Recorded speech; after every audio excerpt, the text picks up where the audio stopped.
Hello, my beautiful people. I have decided tonight I'm going to read a little bit from, and I'm sorry I don't get it if I don't get it exactly right. I believe it's called A Constitution for Living. This is one of these like small little pamphlet style books that I get from my Thai temple. And it actually probably could be purchased online. I think I have seen it on there. But anyway, if you're interested in it, I am and have been. I've kept it for several years now. And I, there are lots of parts that I like in it, but there's also parts I think that don't really resonate with me, which is kind of, a lot of what I've experienced in life when I am researching different things. Okay, not till I just pick what resonates with me. So I want to say, see, I have to go back and read it. It's pretty, I guess, to say Buddhist specific, and there is that type of language that you will hear in some of the different texts, which I have not even read a lot of different things. But I wanted to read to you one of my favorite parts. This is actually in the introductory section, and it's human beings and being human. And part one is man, the noble being. And this is the stuff I kind of started reading as a teenager that really, I feel like, helped instill kind of a basically like as a human being or as a person, existing in the world, like I guess a positive reassurance of that there's something to be doing here and not walking around aimlessly. So I definitely think it's a great way to stay in positive vibration of thinking when I read this stuff, because I would definitely say it empowers and strengthens me. So we'll go ahead, and if I pause in different things there, it's because I haven't gone through it enough to really like pick out everything that I want to read, because it is very lengthy, and all of us with our attention span, I know how that is. So if I stop and pause, it's just I'm kind of scanning to see if it's something I want to talk about, but I at least want to give you a glimpse of this, okay? Human beings are special, unlike any other kind of animal. What makes them special is Sika, or education, namely learning, training, and development. Human beings who have been trained, educated, or developed are called noble beings. They know how to conduct a good life for themselves and also help their society fare securely in peace and happiness. To be truly involved in this education, human beings, especially children and young people who are the new members of the human race, should acquire the 7 fundamental qualities known as the auroras of a good life, or the dawn of education. These are the guarantees of a life moving towards full human development to peoples becoming truly noble beings. They are, and again, I'm sorry if I don't pronounce these very long words. Number 1, kalyana mitata, having a good friend, a person or social environment that is helpful to one's life development, seeking out sources of wisdom and good examples. This is to live with or be close to good people, beginning with one's parents as good friends in the family, to know who to associate with, and to socialize with good people who will influence and encourage each other to betterment in conduct, mentality, and wisdom. It is especially that association which encourages one to learn and develop communication and relations with fellow human beings through goodwill, to have the faith to follow good examples, and to know how to utilize external sources, be they people, books, communications, for seeking knowledge, and virtue for one's life development, problem solving, and constructive action. Okay, people, that kind of sums up the whole thing on this whole thing. Okay, I just wanted to say that, even though that was really long. Okay, so the next couple of, there's basically 5, and I'll probably be brief on some of them, okay, of course. Number 2, Sila Sampada, perfection of morality, having discipline as a foundation for one's development. This is to know how to organize lifestyle activities, work, and environment so they provide opportunities for personal growth. at least to have a basic level of morality, that is, to have proper conduct in one's relationship with the social environment by living helpfully and not exploiting with one's fellow beings, and in one's relationship with the material environment by using the four necessities: food, clothing, shelter, and medicine, as well as technological appliances. Okay, on and on. Okay, so number 3, Chanda Sampada, perfection of aspiration, having a heart that aspires to learning and constructive action. This is to be one who is driven by desire for knowledge, goodness, action, constructiveness, achievement, and excellence, by the desire to help all the things and people one meets or is involved with to attain to a good state, not obsessively thinking only of getting what one wants and seeking pleasure through consuming. Okay, next one. Ada Sampada, perfection of oneself, dedicating oneself to training for the realization of one's full human potential. This is to always bear in mind the truth that human beings by nature are beings that can be trained and must be trained, and that once trained are the most excellent of beings.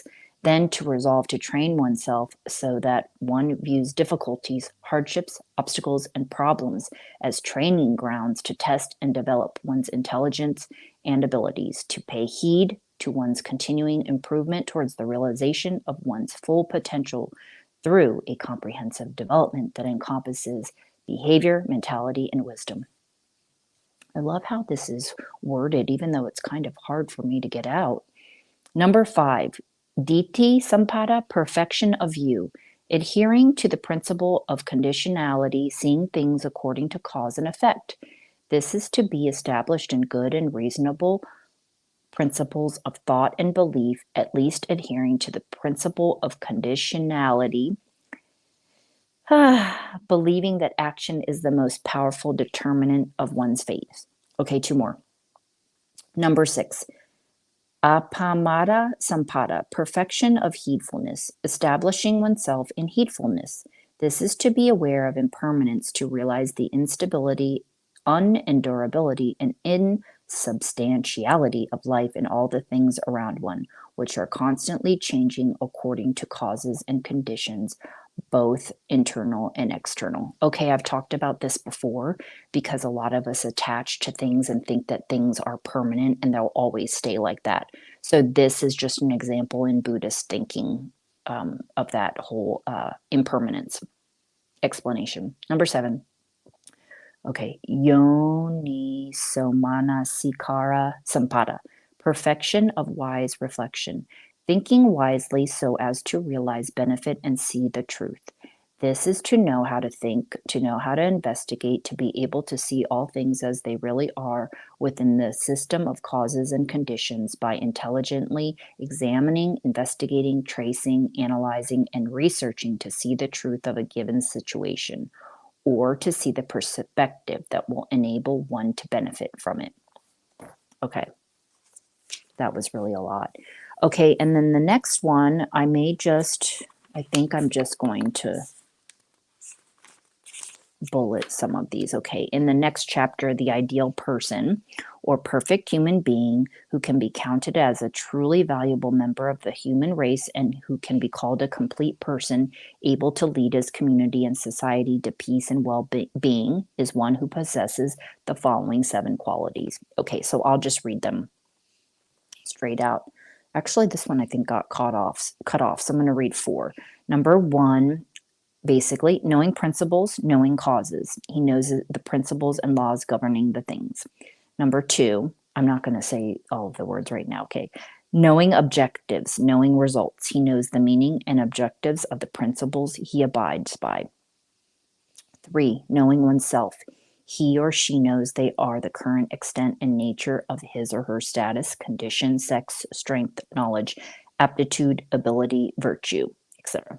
4, knowing moderation. He knows the right amount in such areas as consumption and spending. He knows moderation in speech. Okay, and then there's lots of other beautiful words that goes on and on that I could read to you another time that I love about truthfulness, training, endurance, sacrifice,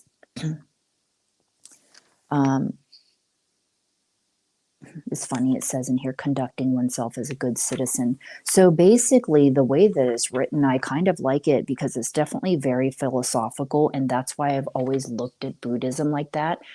So there's basically, not basically, actually, there's many types of Buddhism. I don't even know how many. The only ones that I know of, so there's Theravada, and I hope I still am pronouncing it right, which is from Thailand. So there's Zen Buddhism and Tibetan Buddhism, and I think those are the only ones like off the top of my head. So yes, there's a lot of different styles, and even while they're still kind of going for all of the same thing, of course, Buddha was from India, and I look at him as a spiritual teacher. So, but I've always looked at him as a teacher and a philosopher, not a religion. I just think of that word of religion is just more um, structured, I guess, and just makes it sound so formal. And I feel like almost it makes it seem more like it's God. It's like you're praying to gods by these statues, you know? So I feel like people could like possibly think of it as like idolatry, which is not. It's just the statues are things to focus on. So if that helps you a little bit understand if you don't know anything about it, which I did not start this episode talking about that. So these are the types of things, people, that I read that really help me. And it's not about, for me, like helping me be a good person. I think I was one of those people that was just naturally born like that. I just like, I'm so drawn to it that like I could just read this stuff over and over and over again. So I will probably my book excerpts list isn't very long. I always plan on reading more, but I definitely want to read more of this sort of stuff, and definitely some pages from one of my favorite books as well. Excuse me, called Prayer by Ernest Holmes. I have a couple of, I guess more than a couple of favorite books, but almost all of my favorite books are some sort of spiritual related, or one of my favorites on veterans, War in the Soul. So I will end by uh, reading this one, the from by Ernest Holmes. It's called Prayer. And if you ever do pick this one up, because I really do love it, yes, he does use the word God. This is one of the first, yeah, one of the first couple books basically that I had been reading, about. I was reading this, and I kind of, not kind of, I changed my mind regarding my negative association around that word, and I just would replace it, or I don't know to say ignore it. I would say ignore it or overlook it because I loved the material so much. So if you do get this and I guess let's just say, I hope you stay open to what you're reading, even though you might not like that, right? Not everybody does. Okay, so this one is Prayer by Ernest Holmes. This is called Arise, My Spirit, page 101. Arise, arise, my spirit, arise and shine. Let thy light illumine my path, and let thy wisdom direct my way. Compel my will to do thy bidding, and command my soul to look to thee. I will follow thee, my spirit, and learn of thee. I will sit in the silence and listen and watch, and I will see thy light and hear thy voice. I will follow thee and will not depart from thee, for in thee alone is peace. Arise and shine. So that is an example of some beautiful things that can make me cry because, words and language really get through to me. And so that is one of my favorites. Okay, so I will continue on in another episode with other readings, and hope you enjoy this. Again, take what resonates with you. I know that was kind of complex, the first section, what I wrote about being a noble being, but it makes me feel so scholarly, even reading or thinking about that.